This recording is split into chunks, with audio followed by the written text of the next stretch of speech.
How can we discover the Akashic Records? How to understand and define them? That's a challenge in itself. In a few words, I could say that the Akashic Records are the memory of time. But that really doesn't explain much because we could ask, how could time have memory? I would say that to properly understand the phenomenon of the memory of time, we need to realize that the universe we live in isn't just made of the four elements we know that are air, earth, fire, and water, but that there exists a fifth element the Orientals called Akasha. So Akasha is the fifth element that acts in the universe as a sort of sensitive plate, or to use a more technical modern term, we could say it acts as a giant memory card to our universe, so that absolutely everything that is said, thought, felt, and done gets recorded onto this fifth element called Akasha. And we can connect to this fifth element in certain states of consciousness because it is accessible on a certain vibrational frequency to which human consciousness can have access. So to connect to the Akashic Records, to this memory of the past, of course, it requires that I meet certain conditions to adjust my personal consciousness to this great universal memory, to this library onto which everything is automatically logged in. Personally, I connect to this universal memory in an out-of-body state. So astral travel is the foundation for my work, as I think everyone knows. When my consciousness is outside of my physical body, I operate an additional easing at the soul level, and I tune into the vibratory frequency of the Akashic Records with a series of technical steps that would be too long to describe here. It's possible for me to visualize movies from the past and look at events that unfolded centuries or even thousands of years ago. So this is the base of my work with the Akashic Records and what they are fundamentally. This may sound completely esoteric, but I have to say that scientists, in particular quantum physicists, are very seriously examining this question through the investigation of what is time. And we'll come back to this later, I believe. Think that everything that is done somewhere in the universe is also recorded somewhere. Just like a computer, and I know this comparison may seem somewhat prosaic, but a computer keeps everything entered into it. It's as though our universe or nature had put in service or had installed in itself a sort of colossal hard drive onto which everything that happens is retained and persists indefinitely. We might think that once something is said or done, it goes away into a sort of void and nothing remains. That's entirely wrong. It's not because we as humans forget it or because it belongs to what we call the past that it doesn't remain still somewhere. For those of us who work with computers, we regularly save files, and the day we're tired of these files, we simply throw them into the wastebasket. And we have the impression that it's all been erased and we'll never hear about it again. But if we're a bit savvier with computers, we know very well that behind this trash can, where we dispose of all kinds of data that are comparable to memories and souvenirs, there's still another deeper memory. So this deeper memory that persists and which we can have access to if we're sufficiently skilled, I would say it's similar to the Akashic Records. much like the memory behind memory. It's an absolutely incredible mechanism devised by nature, or we could say by divine consciousness. So to me, the fact that I'm able to access the Akashic Records and work in this dimension of our universe is in no way a technicality, even though I use technical language.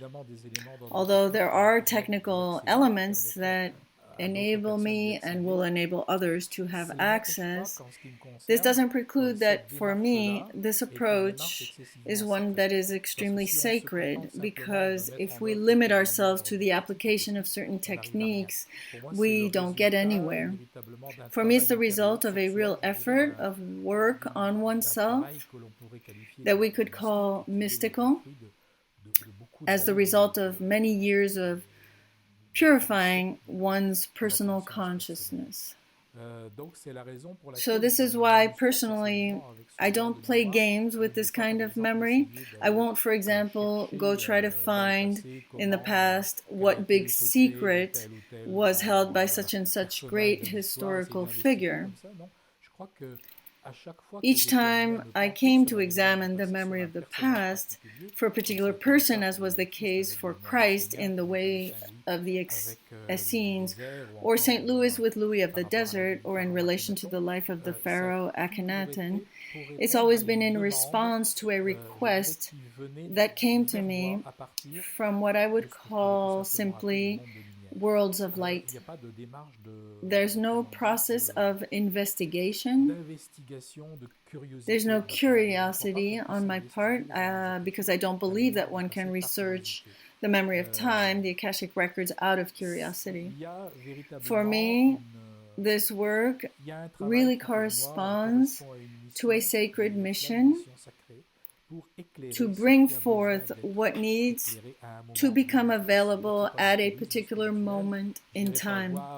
So this is not spiritual tourism in any shape or form. And I wouldn't respond if someone were to ask me, could you go see in the Akashic Records who I was in my past life? Because this doesn't correspond to anything, and it would be diminishing a tool that for me must be used to answer a general purpose or need rather than a personal one. Also, we never know what we're going to find when we have the possibility of lifting a veil of the past. It can be difficult, it can have very far-reaching consequences, it can be very exciting and beautiful. Often it's a mix of both. And that's what makes this work rather difficult. So how does it work?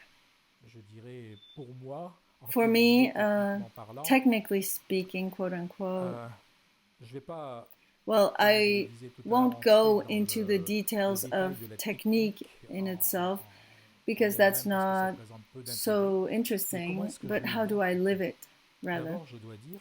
First, I have to say that I'm not outside of my body when the records open. I'm not in front of a movie screen onto which pictures of the past are projected. I'm entirely included. When I say I mean my soul and higher consciousness are absorbed by a particular scene of a precise time in the past, meaning I'm in an action at 360 degrees and my senses are multiplied tenfold, so that I perceive with incredible precision everything happening around me, not only on the visual level, but also the auditory, olfactory, and tactile levels.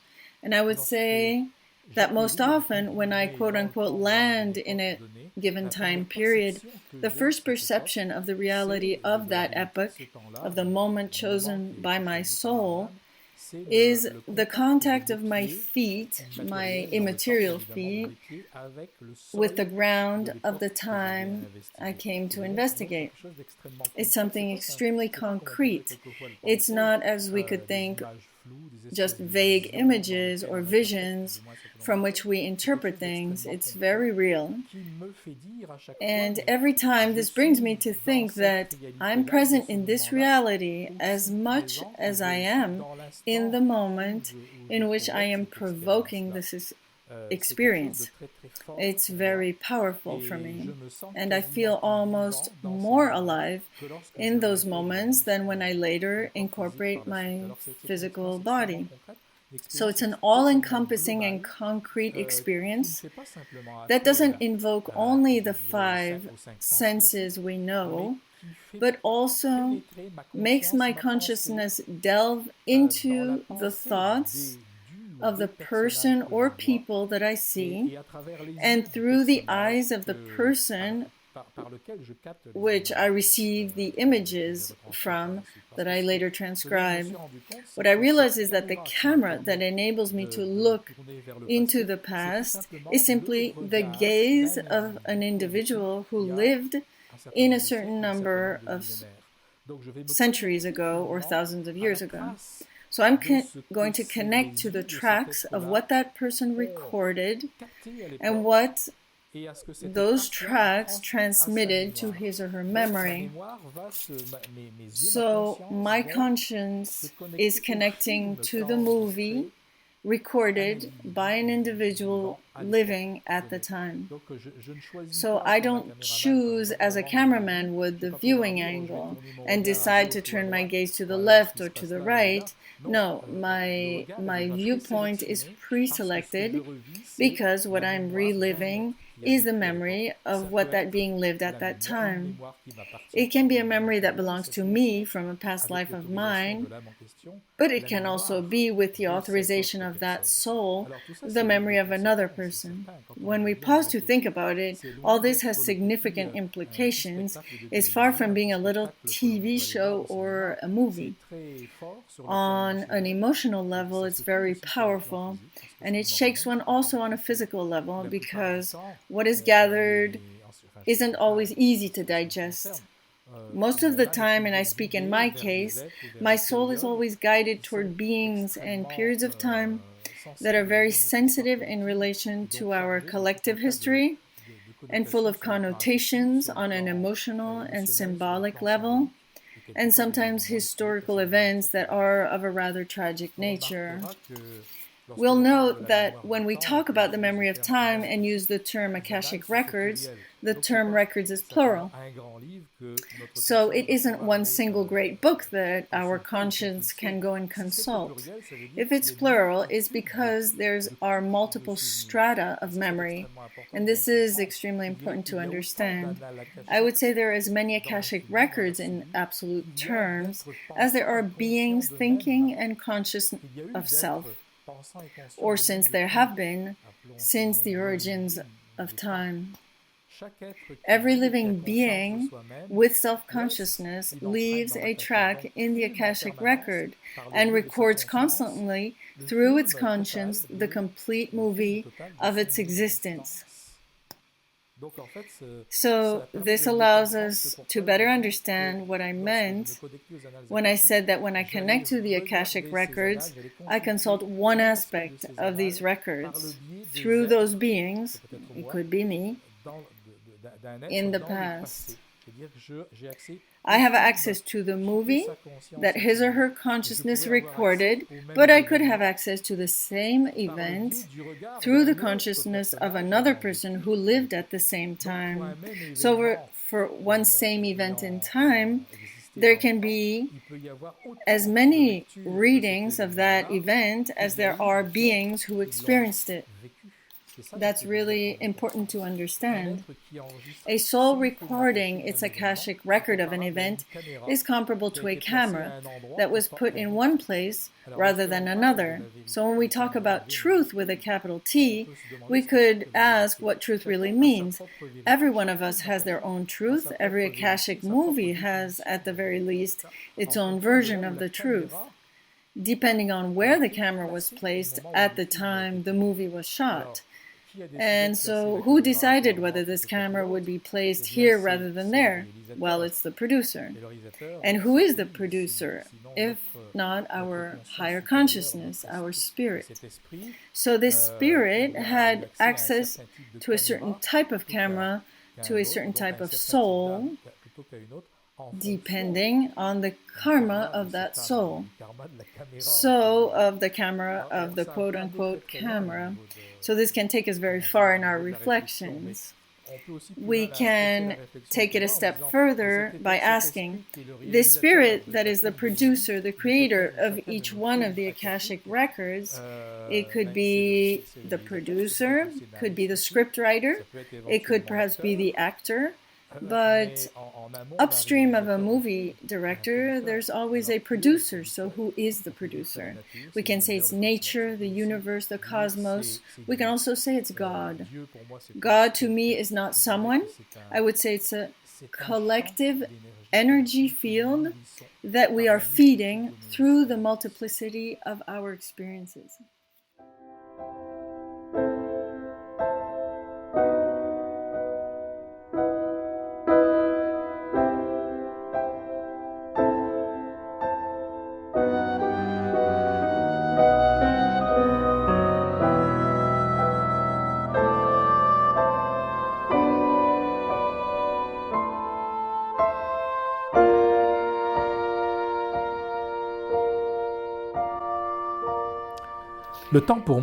Time to me truly is an illusion. That is what I've gathered from the sum total of all the experiences I've had through the memory of time. A moment ago, I was saying that when I am in this state of reading the Akashic Records, I have the feeling that I am just as present and alive in the period I'm visiting as I am in the physical body that you see.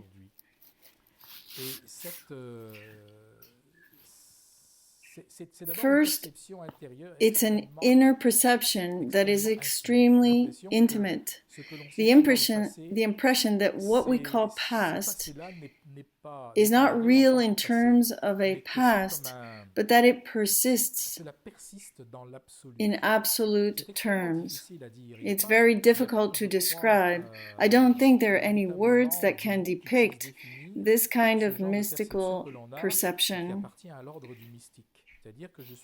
As such, I'm entirely convinced, for example, that the life I am living today, that we're all living today, isn't a life that comes after a multitude of other lives, but rather it runs in parallel to multiple other lives. What was happening 2,000 or 5,000 years ago is still occurring somewhere.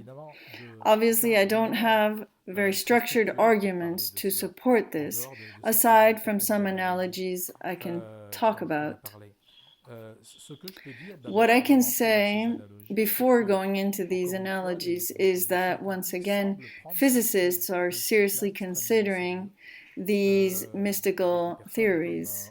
People like Erwin Laszlo, who are doing this kind of research in quantum physics, have come to the conclusion, or rather formulated the hypothesis, according to which what we perceive of time is erroneous. Time is a dimension that pertains to our level of consciousness, so that depending on our level of consciousness, we direct our conscience toward different states of what our higher consciousness has experienced. This can seem very confusing if we have never approached this question, but there's an analogy I can mention that was already being used at the time of the Pharaoh Akhenaten, so about 3,500 years ago. The Pharaoh Akhenaten and his contemporaries, who were initiated to certain philosophical and metaphysical sciences, started from the principle that a human being is made of three parts. Well, that isn't new. We know there's the spirit, the soul, and the body. But they started from the assumption that higher consciousness, the spirit, is comparable to the axle of a wheel, and that each of the lives lived by our soul is comparable to one ray emanating from this axle and all of these form the wheel I just mentioned. To them, our perception of time emanates from the fact that our higher consciousness connects to a specific ray corresponding to a particular life, but that it all forms a single reality, that of the wheel, our higher consciousness, that generates the global illusion of time. So to the Egyptians of the time of Akhenaten, higher consciousness was an element, I would say, not static, because nothing is static in the universe, but central, that generates, for the purpose of its evolution and inner growth, the illusion of a certain number of lives, through which it experiments with obstacles, experiences, in order to enrich itself through the invention of time. So it would be our higher spirit, our higher consciousness that invents time or Maya, and therefore illusion, that through a kind of absolute and eternal present, it can enrich itself through a multitude of experiences. I realize it sounds a bit confusing when I say this, because these are notions for which there are still no clear concepts on earth, but I'm convinced that even if today it's still a bit foggy, the more we advance and into the near future, the more these concepts will become clearer to greater numbers. This makes me want to talk about Maya. Maya is the term used by Orientals, mainly Hindus, Buddhists, and those who use Sanskrit to refer to the concept of illusion. My delving into the Akashic Records have not only made me view linear time as a complete illusion, which is maintained by our limited view of reality, but also the world in which we live as an illusion. I firmly believe, and not because it coincides with a mental construct that's intellectually pleasing, but because it relates to an experience I've lived in my physical body and my soul. I believe the world we presently live in, like the world of this office, nature around us, everything we grasp through our five senses is entirely illusory in the sense that it is the projection of our inner state, that is, of our level of consciousness, in the same way time is. And it would suffice that our state of consciousness change and that we conceive life differently and ourselves differently for the vibrational structure and hence the appearance of what surrounds us be quickly modified. In other words, for matter to respond to different laws. And this also is beginning to be proven in quantum physics. It might even already be apparent in certain elaborate calculations that are beyond me. I think there's a theory, but I don't recall the name, that refers to these concepts. In any case, I firmly believe, especially after having often visited the Akashic Records, that our universe, in its spatio-temporal dimension, is but a gigantic illusion belonging to Maya, and if we want to go beyond this illusion to reunite with the essence of our being, we need to make extraordinary progress in terms of the purification of our conscience.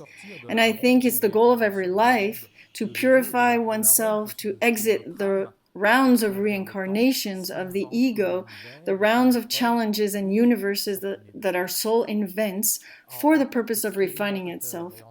From the viewpoint of an experimenter with a mystical approach, it's clear to me that our perception of time is what generates our perception of space. And also our view of everything that surrounds us, that is our physical world. And I'm convinced that when our higher spirit, beyond our soul, becomes fully whole, or has reintegrated its state of wholeness, when this supreme reconciliation occurs between the I and the self, there will be a complete mastery of space, and we will find that everything we perceived as being far or close to us, all of this is really only a single point at the center of our heart, and our higher consciousness and the notion of distance can only be experienced in as much as we are complicit with Maya or matter for the purpose of evolution. For me, there's only one thing. It is the consciousness of self in a sort of absolute present that transcends everything.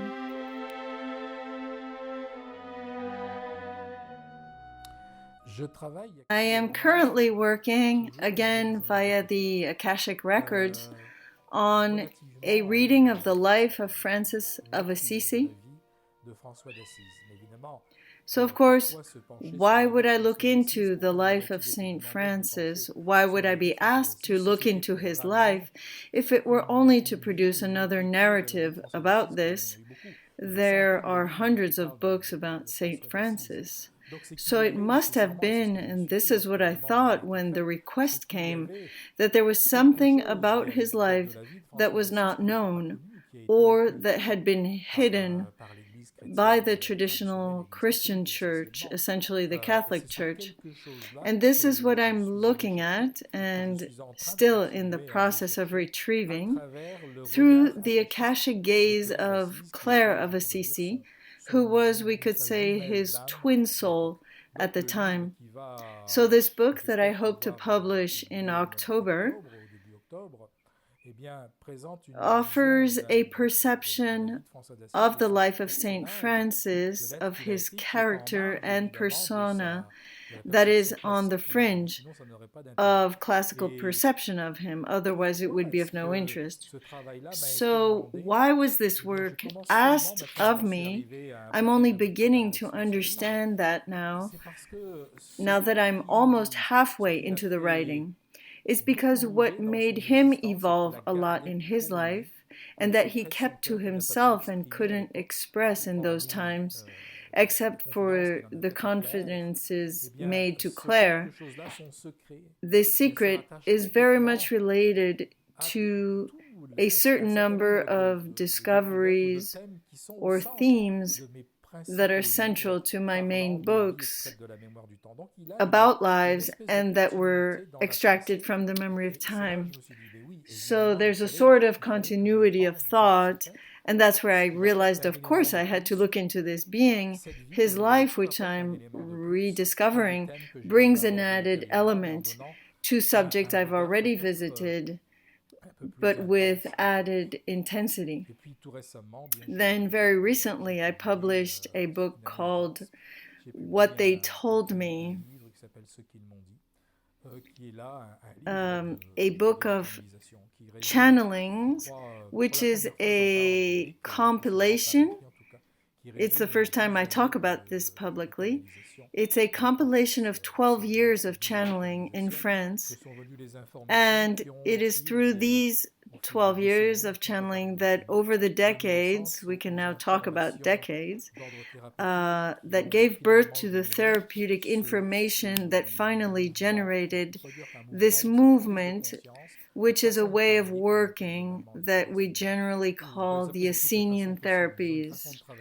We can call it one of many names, but it's a way of working that essentially underscores the combination of the heart and the hands to bring healing. So you can see it's quite an intense year with 2 books. But to come back to the Akashic Records, this work on Saint Francis that will be called Francis of the Birds is essential for a more in-depth understanding of what is the memory of time and the work of certain great souls through time. Since I realized, and there I find a certain logic in this work I'm given, I find it's in fact the same soul who, through illusory moments in time, incarnated into the pharaoh Akhenaten, the Apostle John, Saint Francis, and then there I leave the ellipses. Perhaps we will discover it in my book, certainly a more modern persona, a great mystic of our time. So there's a sort of logic in the work of this soul who, from Akhenaten to Saint Francis of Assisi, attempted to leave his mark in the evolution of the fulfillment of consciousness on a global scale.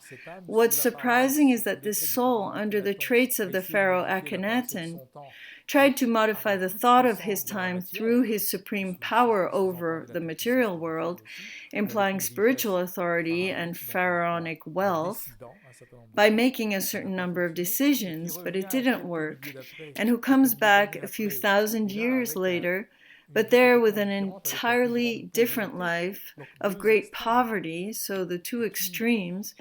He does, again, exceptional work, but in this work the teachings are perhaps still not entirely understood, and the basic convictions and teachings have been, I believe, whatever we may say, both misrepresented and rather well recovered.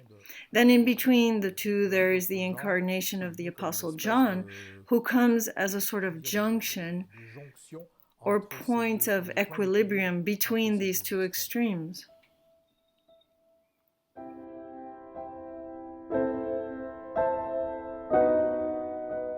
I believe we're in a period of humanity's evolution in which there is a sort of conflict playing out at the level of each individual that is beginning to realize his or her spiritual potential. It's perhaps the effect of a certain type of books that tend to make us confuse the development of our inner richness and our spiritual consciousness with the expression of this as evidenced by the development of certain number of powers, of certain manifestations of control over matter. It's obvious that when a conscience develops, it acquires what we call powers or certain capacities for action in this world, and the limits of matter gradually recede. So currently we have this duality. I think many people confuse spirituality with the search for convenience on earth through the mastery of certain elements. To me, this is a rather dramatic mistake, because we are confusing certain working tools with the goal of the journey. The goal of the journey is not the acquisition of certain capacities or mastery over what the body can manifest. To the blossoming spirit only considers these as elements of a decorum that will necessarily fade away along its journey to self-realization. Personally, I'm not interested in trying to accumulate phenomenon or living certain phenomenon, even if my life has and continues to allow me to experience many things we would call exceptional. For me, this is not the goal of the journey. It may seem boring to say this, but I know that there have been times in this life I've had to accept to apparently lose certain things in order to know that the essence of my being was being greatly expanded on the spiritual level. And I would say that what I am today, I'm a being on a journey as we all are, but the state at which I am now is much more made of the acceptance of losses than it is made of the search for mastery over something. I think that true mastery, if we can begin to understand what it entails, can only happen after a great series of losses. We have to give in order to receive. At times give completely in every sense of the word and on every level. This, too, I would say, the exploration of time and of all the challenges a soul can go through, things it's proud of and others less so, successes and stumblings, all of this allows for a better understanding. I think that for a higher consciousness, there really aren't any failures. There are wanderings, but all of these occur only with a constructive purpose. It's very beautiful when the gaze of the soul or spirit can encompass a multitude of events over a series of epochs. It realized that all were moments of challenges, of happiness, of trials and errors that are gone. And it's the quintessence of all this that remains in our higher consciousness and which is primordial.